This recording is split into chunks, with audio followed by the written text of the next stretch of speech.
What's up my friends, welcome back. Recently I got a client whose Bluetooth radio was faulty. He told me he was testing a flash and when he put it in and removed it, the radio stopped working completely. It is not powering on at all. So I'm required to troubleshoot it to find where the problem is. And of course make sure that it works once again.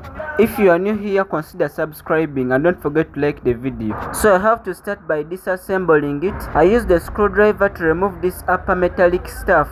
Beneath it there are some screws which I need to locate so that I can untie them. After removing the metallic stuff, I was able to locate the screws. At this moment I used my small screwdriver to untie all the 6 screws. After that I used my palms to remove this upper plastic stuff. Now the inside stuffs are exposed, for example the PCB and the speaker. I pulled out the PCB so that I can take a look at it very clearly. I first disconnected the speaker and the battery. The first thing to do when something is faulty is to start with the battery. Always check the voltage of the battery. So I pulled out my multimeter to start the measuring process.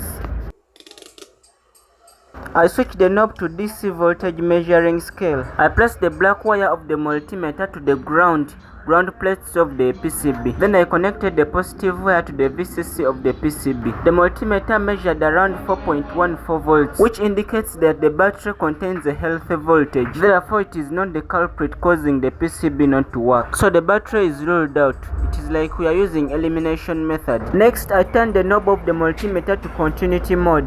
Then I located the power IC. This IC has markings of 4056H. According to Google, it is a specified lithium-ion battery charger controller. Its main function is to make sure that the lithium-ion battery charges and discharges well. So I probed all the 4 legs of the IC to measure their continuity. When I measured, most of its legs were not making the multimeter to beep. This indicates that this IC may be still working. Next, I connected the battery to measure the voltage across the IC. According to my measurements, I discovered that only pin 5 was having 4.1 volts. Other pins, nothing. So I tried to harden solder on VCC, which is pin 4, because it was the one responsible to power up the PCB, but nothing worked. But when I connected the PCB to the charger, the power IC was charging the battery with ease. Since the client was offering little money, I didn't want to waste most of my valuable time. In my mind, I decided to bypass the IC since I didn't have the replacement. I used my lab bench power supply to supply exactly 4 volts to the PCB.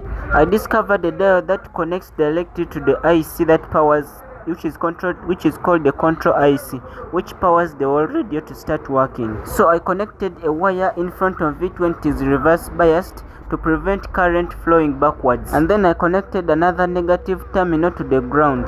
The Bluetooth radio or the speaker powered up immediately. Next I connected the wire to the same point of the diode and then connected it directly to the switch. This ensures that whenever I turn on the switch, the power just powers on the IC, the control IC immediately, which in turn makes the radio to work effortlessly as if nothing was wrong. After that I tested the whole thing and found out that it was working just fine. So I placed everything into its corresponding position, placed back the plastic casing, and then used my screwdriver to tie back all the screws. I placed back the metallic casing that covers all the screws, and just like that I'm done. But once again I connected the USB directly to the charging port to find out whether it charges well without any problem. It turned out that everything is just perfectly working fine.